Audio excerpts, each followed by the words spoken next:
नमस्कार दोस्तों, आज हम लोग बात करेंगे कि क्या चीन भारत की सीमा के अंदर घुस आया है? क्या उसने अरुणाचल प्रदेश में कब्ज़ा कर रखा है?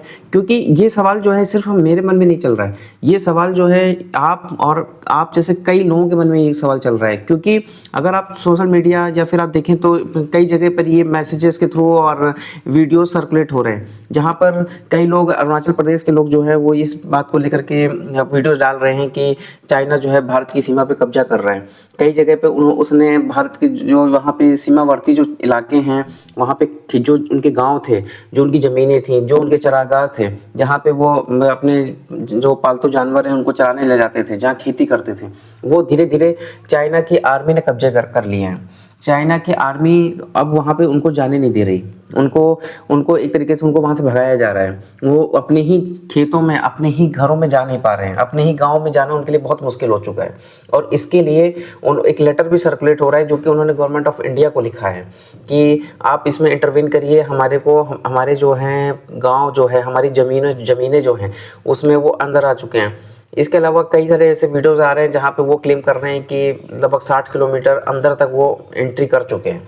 लेकिन अब देखिए हो क्या रहा है कि सोशल मीडिया पे इस तरीके के वीडियोज़ ट्रेंड कर रहे हैं। लेकिन इसमें अभी तक भारत सरकार ने कोई ऐसे खुल करके अपनी बात नहीं बताई है। और यहीं पे सबसे बड़ा सवाल लोगों के मन में होता है कि इसमें एक्चुअल में क्या रीज़न है? क्या क्या एक्चुअल में कब्ज़ा हुआ है या कुछ भी कब्ज़ा नहीं हुआ है? तो ये ऐसे वीडियोज़ क्यों सर्कुलेट हो रहे हैं? क्या इसमें कोई कंस्पिरेसी थ्योरी है?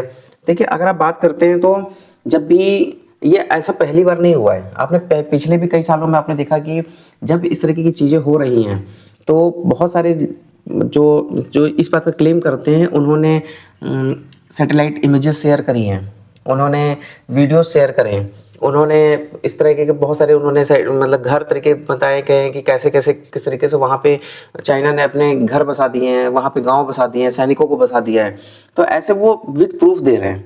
लेकिन जब बात करते हैं भारत सरकार की, तो भारत सरकार ने अभी तक ऐसा कोई भी एविडेंस नहीं दिया है। वो इस तरीके का वो अपनी बात को जैसे होता है कि अगर आप काउंटर क्लेम कर रहे हैं, अगर आप उसको डिनाई कर रहे हैं, तो आपको विद प्रूफ देना चाहिए।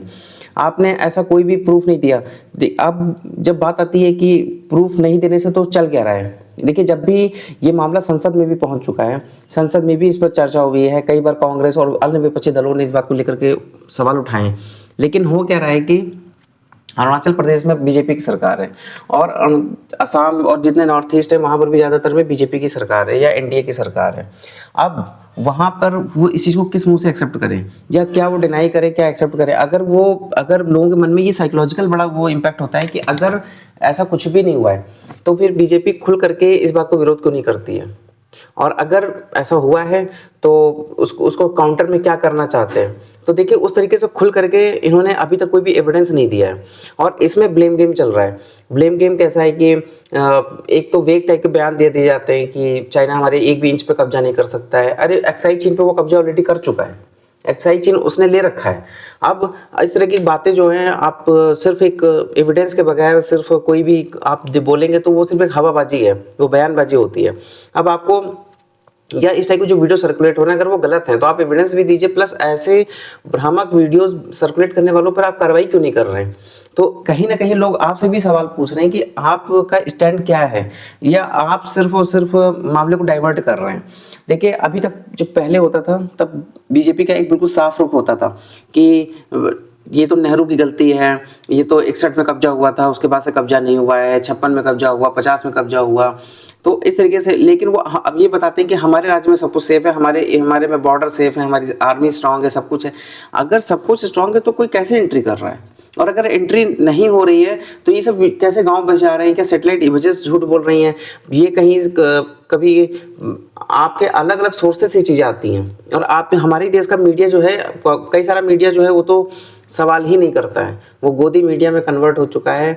उसको सिर्फ और सिर्फ उसका एक ही होता है, प्रोपेगेंडा चलाना, उसको पैसे मिलते हैं। और मैं इस चीज़ में उनको मैं इतना ज़्यादा दोष नहीं देता। क्यों? क्योंकि जैसा सिस्टम है वो भी अपने को सर्वाइव कर रहे हैं। उनको पता है कि हमें कौन जाके रिसर्च करे, कौन जा करके ग्राउंड रिपोर्टिंग करे, कौन जा करके वहाँ पे एक्चुअल में मामला चेक करे और फिर उसका अगर उसके जो उनकी न्यूज़ है अगर वो एंटी गवर्नमेंट या फिर एंटी अगर उनके जो उनका एजेंडा है अगर उसके हिसाब से नहीं है तो हो सकता है कि वो तो इस इतना सब कुछ करने के बाद उनके ही चैनल पे कोई बात बनाए। तो लेकिन ये चीज़ एक आम नागरिक को जानने की ज़रूरत है, वो जानना चाहते हैं कि गवर्नमेंट आखिर क्या एक्चुअल स्टेटस है। नॉर्थ ईस्ट हमारा ही हिस्सा है, इतना अभिन्न हिस्सा है, इतना रिच कल्चर, इतना रिच है उसका, इतना ग्रीनरी और हर तरीके से वो भारत के लिए बहुत इंपॉर्टेंट है। तो उसकी सुरक्षा भी, चिकन नेक आप सबको पता है, तो सुरक्षा भी बहुत ज़्यादा ज़रूरी है उसकी। अब इस सुरक्षा के बीच में क्या हो रहा है कि जब आपको बिल्कुल क्लियर पिक्चर नहीं मिलती है तो ये बहुत खतरनाक होता है। आपने देखा कि अगर आप दूसरे देशों की बात करें, इजराइल की बात करें, अमेरिका की बात करें, आप रसिया की बात करें, आप बाकी देशों की बात करें, वो अपनी ज़मीनों के लिए, अपने सीमा के लिए बहुत ज़्यादा अग्रेसिव हैं, बहुत ज़्यादा सीरियस हैं और वो बिल्कुल आर या पार करने को तैयार रहते हैं। लेकिन हमारे यहाँ क्या है कि ये मामला जो है कहीं ना कहीं पॉलिटिसाइज हो जाता है। वो विपक्ष इस मुद्दे को उठाता है, लेकिन जो सरकार जो है उसको सीधे सीधे जवाब देने के बजाय वो उसको घुमाती है या फिर उसको वो पॉलिटिक्स में बता देती है या विपक्ष की राजनीति बता देती है या फिर उसे और तरीके से वो डिनाई करती है। वो कभी भी खुद का प्रूफ नहीं देती है। अभी देखिए क्या हुआ है कि कई बार ऐसा है कि चाइना ने अरुणाचल प्रदेश के कई गांव जो थे, सीमावर्ती गांव थे, उनके नाम, जगहों के नाम उसने अपने हिसाब से रख दिए और ऐसा आज से नहीं, बहुत पहले से भी होता रहा है। अब की बार इंडिया ने उसे काउंटर किया। आप देखिए आज के समय में टेक्नोलॉजी अवेलेबल है, टेक्नोलॉजी आपकी, आप इतने भारत के इतने सारे सैटेलाइट्स हैं, इतना सब कुछ, स्पेस आपका मिशन इतना अच्छा चल रहा है ना, आपका जो इसरो है उसने बहुत अच्छा काम किया हुआ है। तो क्या हम इसकी जीपीएस मैपिंग पूरी तरीके से नहीं कर सकते हैं, जियो टैगिंग नहीं कर सकते हैं? आजकल अगर आपने देखा हो तो गवर्नमेंट की भी स्कीम है, कोई भी गवर्नमेंट स्कीम इम्प्लीमेंट करती है तो कोई भी अगर इंफ्रास्ट्रक्चर होती है तो उसकी जियो टैगिंग होती है। आप कोई road, expressway, highway, power plants, आप कुछ भी बनाते हैं तो उसकी टैगिंग करते हैं ताकि कोई भी आदमी उसको देख सके। वो लोकेशंस होती है बहुत इंपॉर्टेंट होती हैं। आपके बॉर्डर से ज़्यादा इंपॉर्टेंट कौन सी चीज़ है? आप अपनी जो फेंसिंग है उसके ही थ्रू अगर आप सिर्फ जीपीएस करवा दीजिए, तो जियो टैगिंग करवा दीजिए, तो कम से कम बॉर्डर को कभी वो हमेशा से ट्रेसेबल है कि बॉर्डर कहीं कोई आगे पीछे करता है, कोई खिसकता है या फिर कुछ भी, तो आपको करना पड़ेगा। वो आपकी सीमा है। और एक बात याद रखिएगा, अगर आपकी सीमा किसी बड़े देश के साथ लग रही है तो, और खासकर अगर चाइना के साथ या इजराइल है, जैसे ये बड़े बड़े देश जो हैं, बड़े देश का मतलब है जो पावरफुल कंट्रीज़ हैं, या जिनके पीछे बहुत बड़ी बड़ी बैकिंग है, जो वर्ल्ड पॉलिटिक्स में बहुत बड़ा हिस्सा पे करते हैं, ऐसे देशों के साथ अगर आपकी सीमा लग रही है तो आप पे हमेशा से एक खतरा बना रहता है कि आजकल हर देश एक्सपेंशन करना चाहता है। तो ऐसे में आपको अपनी सीमाओं की रक्षा करनी पड़ेगी, उनकी मॉनिटरिंग करनी पड़ेगी हमेशा। और कोई भी चीज़ है उस पर रियल जो एक्चुअल उसका क्या स्टेटस है, ये जनता को जरूर बताना चाहिए। और इसमें ऐसा नहीं है कि इसमें वोट कट जाएगा या इसमें ऐसा हो जाएगा कि विपक्ष जीत जाएगा, नहीं।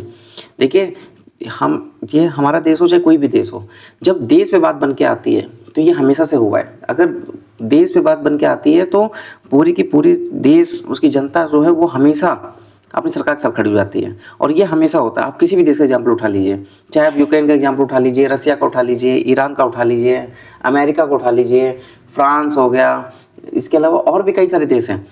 अपने देश की सेना के पीछे हर इंसान खड़ा है, हर इंसान खड़ा है। अगर जब भी ये चीज़ होती है कि हाँ हमारे साथ कब्जा हुआ है, ऐसा हो रहा है, तो वो उसमें तो एक जो जनता है उसके अंदर एक भावना आएगी कि हाँ ये देश हमारे ऊपर कब्जा कर रहा है। तो आप चाहे कितना अपील कर लीजिए कि आप चाइना का सामान मत खरीदिए, आप ये मत खरीदिए, वो मत खरीदिए, लेकिन लोग चाइना का सामान तो खरीद रहे हैं। और वो क्या खरीद रहे हैं, जो आम आदमी साहब क्या उम्मीद करते हैं, जो बड़े बड़े बिजनेस हाउसेस है वो वहाँ से इम्पोर्ट करवाते हैं सामान। तो जब उन पे लगाम नहीं है तो आम इंसान पे क्या है। और लेकिन जब ये बात, अगर ये चीज़ पूरे सर्कुलेट होगी कि हाँ चाइना ऐसा कुछ कर रहा है, तो लोगों के अंदर एक गुस्सा जरूर भड़केगा और उनको फिर मोटिवेट करने की जरूरत नहीं है। वो मेजॉरिटी पब्लिक जो है वो तुरंत उस चीज़ को एक्नॉलेज करेगी। और जब ये चीज़ आएगी कि जो कंपनीज उनसे सामान मंगा रही हैं, उन पर भी लोगों को गुस्सा जरूर आएगा। तो ये चीज़ आप कितना भी कहने से नहीं है, आपको एक्चुअल सिचुएशन हमेशा रखनी पड़ेगी।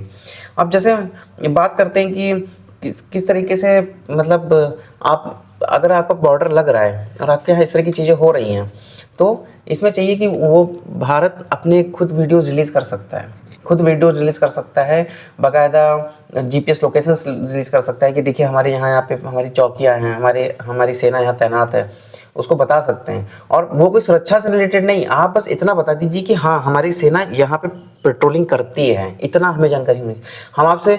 हम कोई आपसे ये नहीं कह रहा है कि आप अपनी सिक्योरिटी वाली इन्फॉर्मेशन दे दीजिए, नहीं।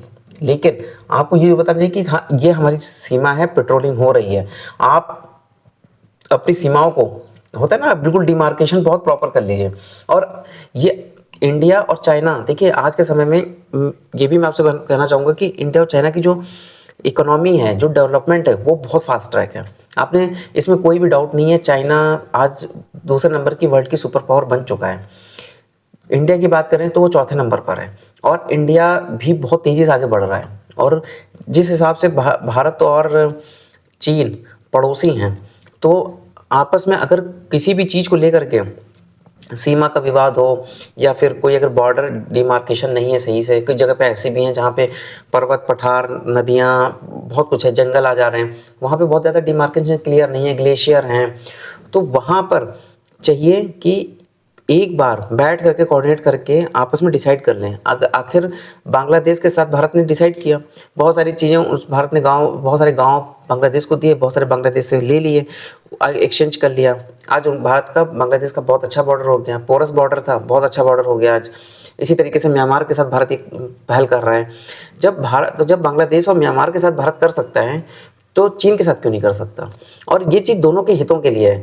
अगर चीन और भारत का अगर बॉर्डर क्लियर हो जाए, तो भारत को भी कहीं ना कहीं वो रहेगी कि हमारा एक्चुअल एरिया कहाँ पर है, ये विवाद खत्म हो जाएगा। उसके बाद ये हो सकता है, लेकिन कंपटीशन तो तब भी रहेगा। भारत ऐसा नहीं कि चीन कोई भारत का पड़ोस सगा है या कुछ ऐसा है, लेकिन एटलीस्ट दोनों के हित सुरक्षित हो सकते हैं।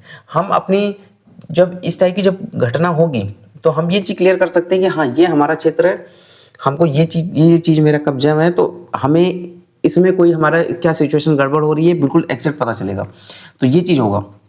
और ऐसा नहीं कि चाइना ने पहले नहीं दिया, जब चाइना उतना डेवलप नहीं था, तो वो भारत के साथ वो ये चीज़ करना चाहता था। ये सबको रिकॉर्ड में पता है। आपने कई जगह पॉडकास्टर्स हैं, यूट्यूबर्स हैं, और कई सारे आपने सोशल मीडिया पे आपने बुक्स पर भी, बहुत सारी न्यूज़पेपर बुक्स में भी है, जर्नल्स भी छपे हुए हैं कि भारत को चीन ने ये स्टार्टिंग में ऑफर दिया था कि अपना बॉर्डर डिक्लेयर कर लीजिए। लेकिन उस वक्त कुछ भी ऐसी मजबूरी रही होगी, तो शायद ये, या हो सकता है उतना इंपॉर्टेंट ना समझा गया हो, तो ये चीज़ नहीं हो पाई थी। लेकिन आज जब चीन इतना स्ट्रांग हो चुका है, तो अब अगर आप डिसाइड करने के लिए नहीं जाएंगे, तो ये आने वाले समय के लिए बहुत खतरनाक साबित हो सकता है। हो सकता है कि हमारी देश का जो एनर्जी है ना, देश की जो सुरक्षा है, वो इन्हीं चीज़ों में लगी रहे। आपने देखा कि पहले भी गलवान वैली में क्लैशेस हुए हैं, और इसके अलावा और भी हर 2 साल पे एक साल, 2 साल, 3 साल के अंदर कुछ ना कुछ होता ही रहता है। तो हमारे देश का बहुत सारा समय, एनर्जी, हमारा टाइम, हमारा जो एक सेना का जो रिसोर्सेस है, वो इन्हीं में चला जाता है। तो ये उम्मीद करता हूँ कि इस चीज़ पे गवर्नमेंट को ध्यान देगी, और इस वीडियो से रिलेटेड और भी कुछ अगर कुछ भी ऐसी डेवलपमेंट होती है, तो मैं आप तक लाता रहूँगा। बाकी चैनल को लाइक, शेयर और सब्सक्राइब जरूर कर लीजिए। अगर आपके लिए लाइक फ्री है, और अगर आपकी कोई राय है, तो आप कमेंट में शेयर करिए, मैं उस पर ज़रूर रिप्लाई करूँगा। बाकी धन्यवाद।